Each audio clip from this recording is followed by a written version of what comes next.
Happy holidays, Cage Siders. It's Santa Sean here, bringing you the gift of like a House of Fire. It's been a couple weeks since I've done one of these, but Matt Roth and I did give you two Cage Side Lives last week, so that's got to be good for something, right?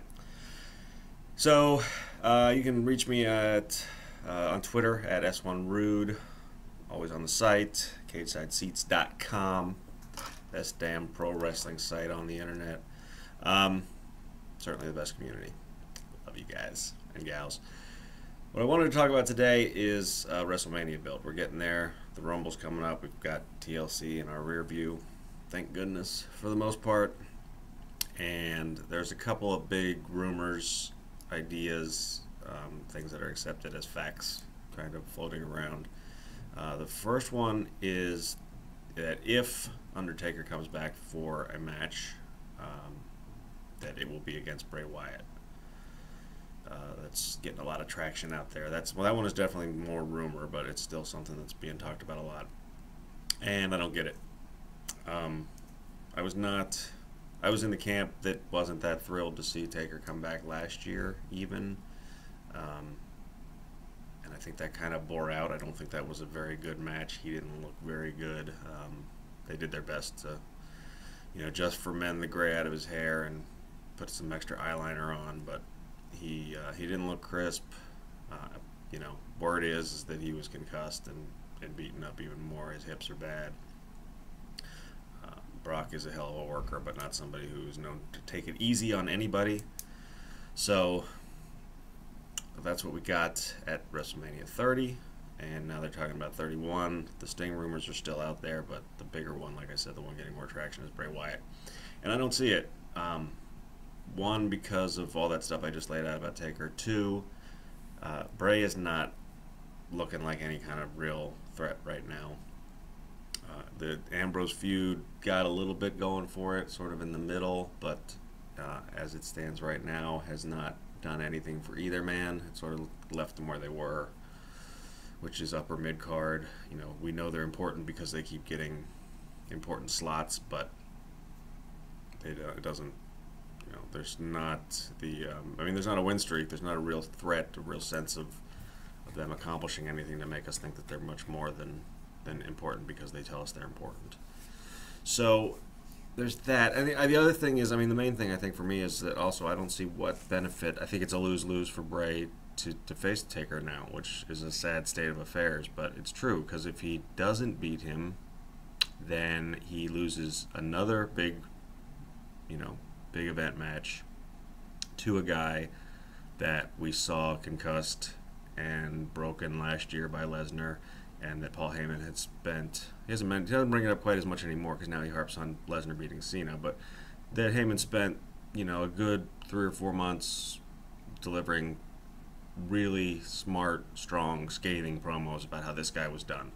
So if he comes back and beats Wyatt, which I assume he would because it's Mania, and I don't know, then that looks really bad. That's the really bad look. If he beats him, of course he beats him. This is a guy that's broken and old and doesn't have the streak anymore. There's no shock factor there.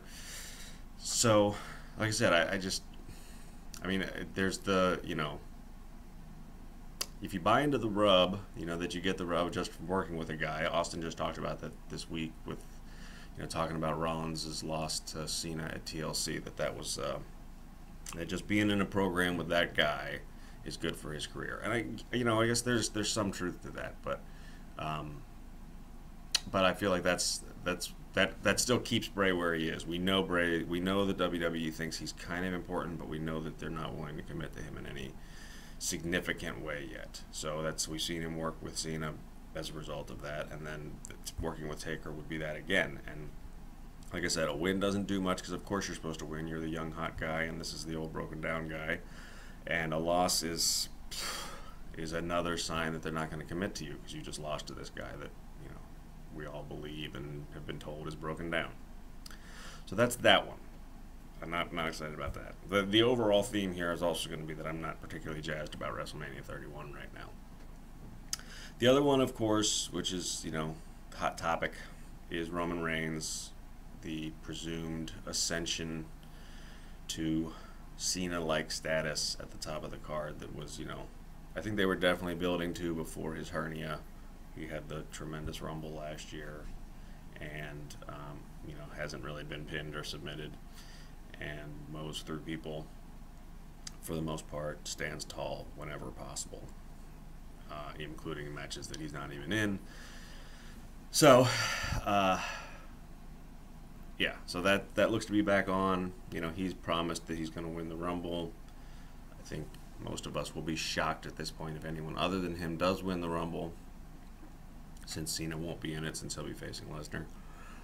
And that should set up for, there's only one title now, so he'll get the title shot at Mania 31.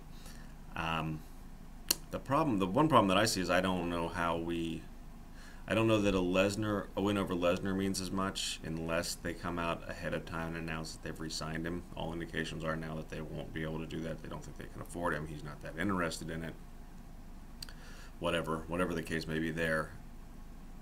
And if most of the internet fans, the so-called smart fans, know that he's leaving after Mania, I feel like we could have another instance of when Lesnar faced Goldberg at Mania, where the crowd just shit on it for the 15 minutes it got, and that would be pretty detrimental to Reigns' cause if that was the case right now. So I think the safer bet would probably be to let Cena beat Lesnar.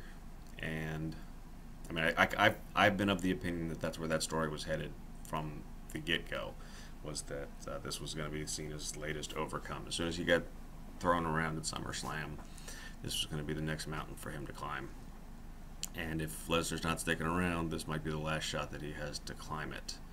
So, I mean, but the thing is, I'm not crazy about either of these options. You send a short timing Lesnar out there against a guy that isn't known to be a great worker, and it's, you got Lesnar Goldberg 2, except this time instead of just having two guys on their way out the door, you got the crowd potentially crapping on who you want to be your next made man. Or, LOL, Cena wins again, and then we got a sort of, mixed reaction guy versus mixed reaction guys at Mania, which, I don't know. To me, I would much rather have the story we had last year, which is, a babyface of somebody that everybody or most people are behind against, a person or a group that most people are against. That, to me, is more appealing. There's interest in drama in tweener versus tweener, or heel versus heel, or face versus face even, but, I like it when, I like rooting for somebody. I like that in real sports too, quote unquote real sports, non-scripted sports. So, so those are those two options. I mean, I think their best bet there. I mean, and I've read this fantasy booking a bunch of different places. A guy who emails me a lot named Zach had sent it to me a while back. Is that, I don't think he was suggesting at Mania, but have Rollins cash in on Reigns right after he wins, and then let Reigns chase for a while. If WWE sees the same things that a lot of his critics on the internet see in Reigns, that he's got some fundamentals and just aspects of his game that he needs to work on if he's really going to even be Cena, then that would be a good way to get some fans behind him. Rollins is doing phenomenal work as a heel right now, and I don't think that anybody, even smarks, will really cheer for him. I mean, he's a guy that the smart-ass internet fan likes to boo to give him credit for being a heel. And I think we would stick with that, and I think that could really, Reigns as the silent guy chasing Rollins would be pretty money, and would carry you through probably SummerSlam. So that's what I would do there. Again, but I don't know. I mean, either keep it under wraps that you haven't re-signed Lesnar, or let us know that you've re-signed Lesnar, and then let Reigns face Lesnar. That's my ideal booking there. I don't know what happens to Cena. Somehow I guess he gets screwed, and probably Rusev gets fed to him for Mania. I don't know. There's some intrigue there, though. I don't know which way they're going to go. I don't know which way is the right way to go. I'm not going to sit here and say. I mean, to me, the smart play is to have Reigns win and then Rollins cash in on him and then set that chase up. The thing that stinks about that is Dean Ambrose sort of gets left out in the cold, because that was originally his mission statement, was to chase Rollins, and that has kind of been forgotten, which again, like Bray, to me is a sign of WWE's lack of commitment in the dude. And that's a bummer, but my optimism there is that Ambrose, I think, is a resilient kind of a character and personality in the same way that CM Punk was, and that I think he can get some crappy booking and he can get WWE shitting on him for a couple of years. As long as he stays around the mid-card, as long as he gets his straight-edge society, Rey Mysterio level feuds that Punk had, his big show feuds. I think that, fans, he's an interesting enough performer that fans are going to stick with him, so that you can have that moment. He can get his, whatever will be the impetus for it, his pipe bomb down the road to kickstart a chase, restart his feud with Rollins, or have him feud with Reigns at some point if Roman does prove to be that kind of guy, and people will eat it up. So I think you can, I understand it's disappointing that they're sort of sitting on him and his potential, but I understand why, because I don't think it's going to go away. Whereas I think there's other guys that you got to strike when the iron is hot, kind of a thing. So either way, if those were the two big, I'm not a huge Sting guy. I'll be happy to see him, and hopefully he'll get a good match out of Triple H. I think that's where they're headed with that. But that's not going to be, his presence at Mania is not going to be enough to cause me to,